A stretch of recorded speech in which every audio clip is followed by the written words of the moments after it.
Hi everyone. Welcome to our first episode. You are listening to Mia and Liam English Vibes. Hello, everyone. Whether you're on your morning walk, driving to work, or just relaxing at home, we're really happy you pressed play today. Yeah, welcome. Liam, before we start, I always like to remind our listeners this isn't a class. Exactly. No textbooks, no red pens, no repeat after me. There is absolutely no pressure here, just two friends talking.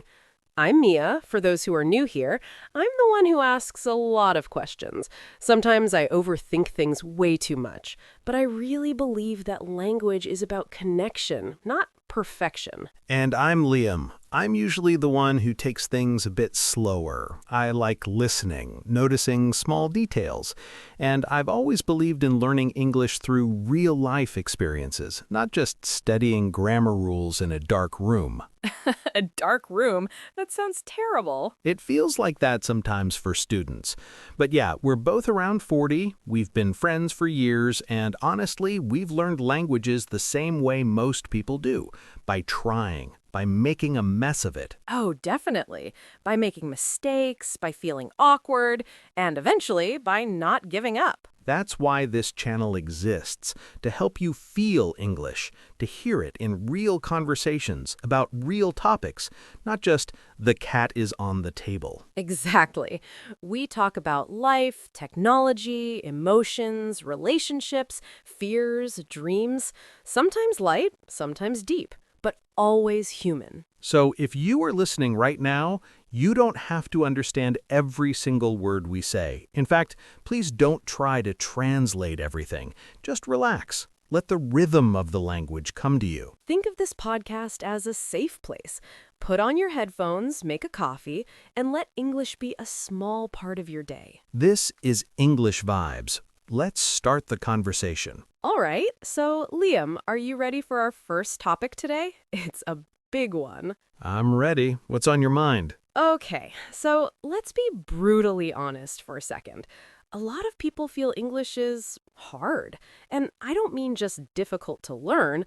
I mean it feels heavy. Yeah, I know exactly what you mean. It's not just grammar hard. It feels mentally exhausting. Exactly. I have students who come to me and say, Mia, I understand English. I watch movies, I listen to podcasts like this one, but the moment I try to speak, my mind goes blank. That blank mind feeling is the worst. It's like the lights go out in your brain. Yes. Or they say, I know the words, but they get stuck in my throat. And when they say that, you can almost feel the frustration behind the words. It's not that they don't know English, it's that the moment of speaking suddenly feels like this enormous, scary task. It transforms from a tool into a monster. Right. And suddenly, even a simple conversation like, how was your weekend, feels impossible. And that feeling, it's way more common than people think. So today, we want to talk about why English feels so hard and why, honestly, it isn't as scary as we think. You know, Liam, I think we need to dig deeper. If people know the vocabulary and they know the grammar rules, why do they freeze? What is actually happening in the brain? That is the million-dollar question. I think the problem isn't really the English language itself, it's the hidden challenges, the mental habits we build. The first big one, overthinking. Oh, I am the queen of overthinking, so I get this. Oh, we all do it. But in language learning, it's deadly. When someone speaks English, they're usually not just saying words. They're doing 5 things at once. They're calculating tenses. Is this past simple or present perfect? They're checking vocabulary. They're worrying about pronunciation. And usually they are translating from their first language, right? Exactly. And the brain simply can't handle all of that in real time. It's too much processing power. So, naturally, it crashes. It freezes. That's such a good point. It's like trying to run a marathon while carrying a backpack full of bricks. That's a great metaphor. Every step feels heavy. Even if you know exactly where the finish line is, the weight on your back slows you down. And the more important you think it is to get it right, the heavier that backpack becomes. And let's talk about that translation trap for a second. This is the fourth challenge I see all the time.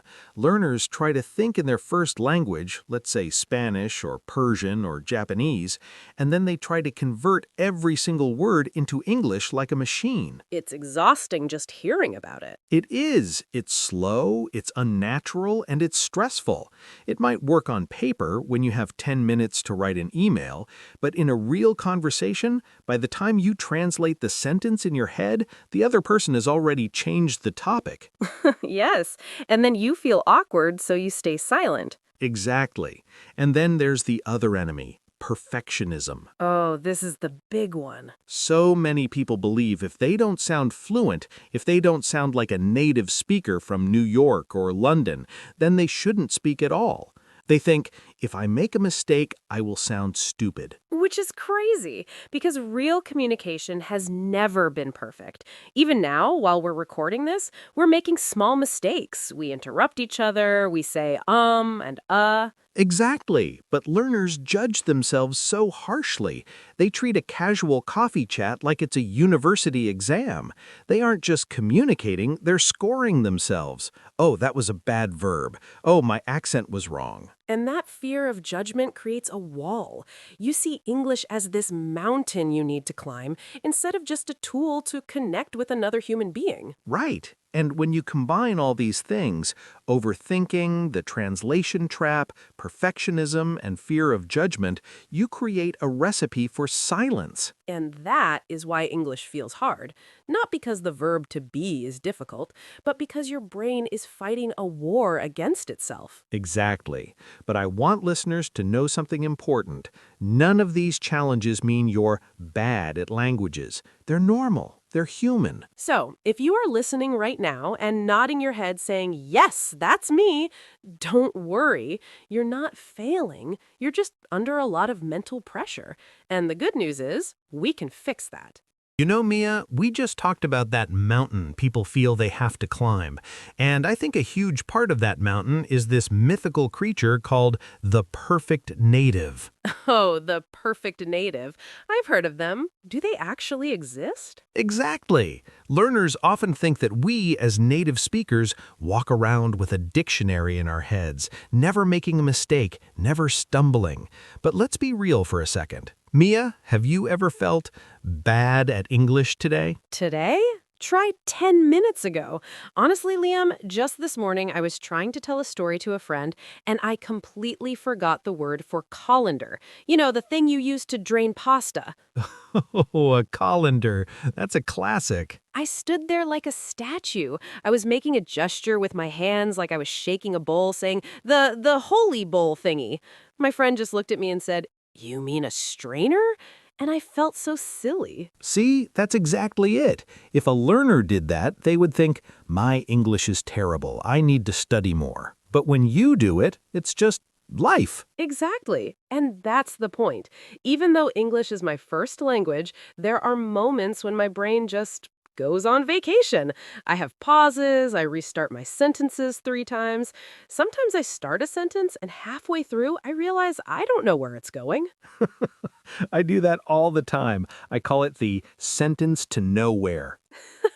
The sentence to nowhere. I love that. But seriously, communication is messy. For me, the hardest part is serious or emotional conversations. When I'm nervous or under pressure, like in a job interview or a deep talk with a partner, my perfect English disappears. I stutter. I use the wrong words. I say things that don't even make sense. And that's the secret, isn't it? Fluency isn't about never making mistakes. It's about resilience. It's about being okay with the mess. Right. I remember once I was giving a short speech at a wedding. I was so nervous that I actually forgot the word groom. I was talking about the couple and I just kept pointing at the guy saying, and this wonderful man here. No way. At a wedding? Yes! And you know what? Nobody cared. They laughed, they understood the emotion, and the conversation continued. That's the reality of language. It's a tool for feelings, not a math equation where 1 plus 1 must always equal 2. That's such a powerful reminder, Liam, because when a learner makes a mistake, they think the listener is judging their intelligence. But in reality, the listener just wants to know, what are you trying to tell me? Exactly. Most people aren't grammar police. They're not waiting for you to fail. They're just waiting to connect with you. I think we should also mention that English itself is a bit of a messy language. It's full of slang, accents, and people using grammar incorrectly on purpose. If you go to London and New York or Sydney, you'll hear 3 completely different versions of English. And none of them are perfect. They're just real. So, to everyone listening right now, if you feel embarrassed because you can't find a word or you use the wrong tense, please give yourself a break. Yeah, take a deep breath. If Mia can forget the word for a pasta bowl, and I can forget the word groom at a wedding, then you're allowed to forget a word or two in your second language. You're allowed to pause. You're allowed to say, I don't know how to explain this. None of this makes your English bad. It makes it human. And that's what we want to focus on. Not the rules in the book, but the human being behind the words. Well said. So before we move on to the next part, just remember, the goal isn't to be a perfect robot. The goal is to be a brave human. A brave, messy human. I like that. Me too. All right, let's take a quick break, and when we come back, we're going to talk about where this fear actually comes from. Why are we so afraid of being messy? I have a feeling it has something to do with those old classrooms. Oh, definitely. We'll be right back. Welcome back. You know, Liam, we were just talking about being brave and messy. But let's be honest, it's not that easy to just decide to be messy, is it? Not at all, because for most of us, we've been trained for years to do the exact opposite. Exactly. I call it the ghosts of the classroom. Think about it. How did most people start learning English? In a room, sitting at a desk, with a teacher holding a red pen. Exactly. And what does that red pen represent? It represents the mistake. In school, a mistake is a bad thing. It's a minus point. It's a lower grade. It's something you should be ashamed of. Right. If you get the answer wrong on a test, you fail. And that feeling, it stays with you. Even 20 years later, when you're standing in a coffee shop in London or trying to talk to a colleague on Zoom, that ghost of the classroom is standing right behind you. It really is. It's whispering in your ear, wait. Are you sure that was the right preposition? Is it in or on? Better not say anything at all. And that's the tragedy. In the classroom, the goal is to be correct, but in real life, the goal is to be understood. Those are 2 completely different things. They are. Think about a baby learning to walk. If we treated a baby like a language student, we'd say, oh, sorry, you fell down. That's a D-. You're clearly not a walker. Exactly. Please sit down and study the theory of gravity for 6 months before you try taking another step. But we don't do that. We cheer when the baby falls. We say, come on, try again. But for some reason with English, we've lost that. We think we have to be perfect from day one. I think it's also the way we were taught grammar. Grammar was taught like a set of laws, like gravity. If you break it, the world ends. But in reality, grammar is just a skeleton. It holds the language up, but the meat of the language is the ideas and the feelings. And the irony is, Liam, that some of the most interesting people I've met speak broken English. Their grammar isn't perfect, they miss verbs, they use their hands to explain things, but they're so expressive. They have so much personality. I agree. I'd much rather talk to someone who is struggling with their words but sharing a real story than someone who is speaking perfect, boring sentences because they're too afraid to take a risk. So how do we kill this ghost of the classroom? How do we stop being students and start being users? I think it starts with a mindset shift. You have to give yourself permission to be a beginner. Even if you've been studying for 10 years, if you're trying to express a new or difficult idea, you are a beginner in that moment, and that's okay. I love that. Permission to be a beginner. It takes the weight off. It's like saying, I am allowed to make a mess while I'm building this bridge. Exactly. And another thing, stop looking for the red pen. When you're talking to someone, they aren't grading you. They are usually just thinking about their own response, or they're busy wondering if they have food in their teeth. That is so true.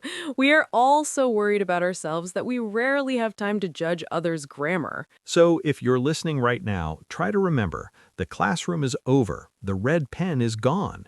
You are in the real world now. And in the real world, a mistake is just a sign that you are actually using the language. Yes, a mistake is a badge of honor. It means you're in the game. You're not just watching from the sidelines. Well said, Mia.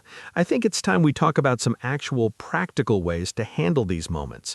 Now that we know why we're afraid, how do we actually move forward? Great idea. Let's look at some real survival techniques when your brain starts to freeze. Sounds good. Let's dive into that in the next part. All right, Mia, we've talked about the ghost of the classroom and why we're so afraid of making mistakes, but let's get practical. Imagine I'm a listener. I'm at a meeting or maybe at a party, and my brain just shuts down. What do I do? This is the most important part, because when the freeze happens, your instinct is to run away or stay silent. But we have a survival toolkit for this. I love a good toolkit. What's the first one? Tool number 1, the power of fillers. You know, in school, they tell you not to say, or well. But in the real world, fillers are your best friend. They give your brain a few extra seconds to find the word without the silence becoming awkward. Oh, absolutely. I use them all the time. Instead of just stopping, I say, let me think, or how do I put this, or even a simple, you know. Exactly. Those phrases tell the listener, I'm still here, I'm just thinking. It keeps the connection alive. It's like a loading icon on a computer. People don't mind waiting if they know the data is coming. That's a great way to put it. Wait, I'm still loading. What's the second tool? The second tool is rephrasing. If you can't find the perfect word, don't get stuck on it. Go around it. Remember my holy bowl thingy for the colander? That's rephrasing. Right. If you forget the word expensive, just say, it costs a lot of money. If you forget colleague, just say, the person I work with. The goal is the meaning, not the specific vocabulary. Precisely. Use the small words you know to describe the big words you forgot. It's like playing a game of charades but with words. It's actually a sign of high-level communication skills to be able to explain something when you don't have the exact term. I agree. It shows flexibility. Now, I have a third one to add, the 3-second rule. Oh, tell me about that. When you feel that panic rising, that feeling of you're failing, give yourself exactly 3 seconds. Stop, breathe.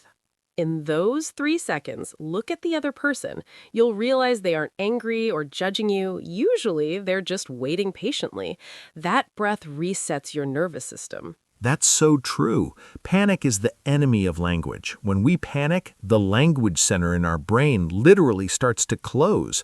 Breathing opens it back up. And here's another one. Lower the bar. What do you mean by that? I mean, stop trying to say the smart version of your thought. If you have a complex idea, but you only have the English level to say it simply, say it simply. Don't try to use a C1 level sentence if an A2 level sentence gets the job done. That is such good advice. We often try to translate our adult thoughts into English, but our English tools are sometimes more like a teenager's. It's okay to speak simply. Simple English is still English. In fact, some of the best communicators in the world use the simplest language. Think about Steve Jobs or great public speakers. They don't use 20-letter words. They use clear, simple sentences. So let's recap the toolkit. Use fillers to buy time. Rephrase when you're stuck, use the 3-second rule to breathe, and don't be afraid to keep it simple. These tools don't make the challenges go away, but they make them manageable. They make that mountain feel like a set of stairs. And the more you use these tools, the more confident you get. And confidence is the real key to fluency. It's not about knowing 10,000 words, it's about being comfortable with the 1,000 words you do know. Exactly. Well, we're coming to the end of our first episode. I think it's time to wrap things up and give our listeners a little homework, the fun kind. No red pens allowed. Definitely no red pens. Let's head into our final section. Well, Liam, we've covered a lot of ground today. We talked about that heavy feeling, the ghost of the classroom, and we even shared some of our own embarrassing moments. Yeah, I'm still thinking about that wedding where I forgot the word groom. I hope the couple has forgiven me by now. I'm sure they have. But as we wrap this up, I want to leave everyone with one main thought. If you forget everything else we said today, remember this. English is a bridge, not a mountain. That's a beautiful way to put it. A bridge exists to take you from one side to the other, from your heart to someone else's. It doesn't have to be a golden bridge or a perfect bridge. It just has to be strong enough to carry your message. Exactly. And every time you speak, even if you stumble, even if your grammar is a bit messy, you are building that bridge. You are connecting. And at the end of the day, that is why we learn languages. We don't learn them to pass tests. We learn them to share our lives. So, Mia, before we go, what's our homework for the listeners? And remember, no red pens. Okay, here is the challenge for this week. It's very simple. The next time you have a chance to speak or write in English, maybe it's an email, a voice message, or a quick chat, I want you to focus on finishing the thought, not fixing the mistakes. I like that. Don't go back and edit. Don't pause to find the perfect adjective.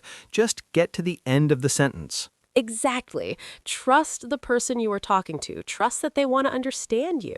Give yourself permission to be imperfectly understood. And if you feel that panic rising, just remember the 3-second rule. Stop, breathe, and remember that Mia and Liam are somewhere out there probably forgetting words too. Oh, definitely. We're in this with you. I'm really glad we did this, Mia. I hope this episode made English feel a little bit lighter for everyone listening. Me too, because English shouldn't be a source of stress. It should be a tool for freedom. Freedom to travel, freedom to make new friends, freedom to express who you are to the world. Wait, Liam. Before we wrap up today's episode, I think we should look back at some of the words and phrases we used. Great idea. We used some really specific English vibes vocabulary today. Let's do a quick list for our listeners. I'll start. Overthinking. Thinking too much about grammar instead of just talking. Blank mind. When you suddenly forget every word you know. The translation trap. Trying to translate word for word in your head. It's a trap. My turn. Resilience. The ability to keep going even after you make a mistake. Badge of honor. What we call your mistakes. It shows you are brave enough to try. User mode. Moving from being a student to someone who actually uses the language. And the final one? Lower the bar. Reducing your expectations so you can actually start talking. That's a solid list of words that aren't just about English, but about the feeling of learning. Exactly. Listeners, don't worry about memorizing all of them right now. Just noticing them is the first step. And now, with those words in our pockets, let's finally head to the finish line. So thank you to everyone who joined us today on our very first episode of English Vibes. Whether you understood 10% or 90%, you were here. You showed up. And that is progress. We're so proud of you for pressing play. Put your headphones away, take a deep breath, and go out there and be messy. We'll see you in the next episode for another conversation. Until then, keep the vibes positive. And keep speaking. Bye for now.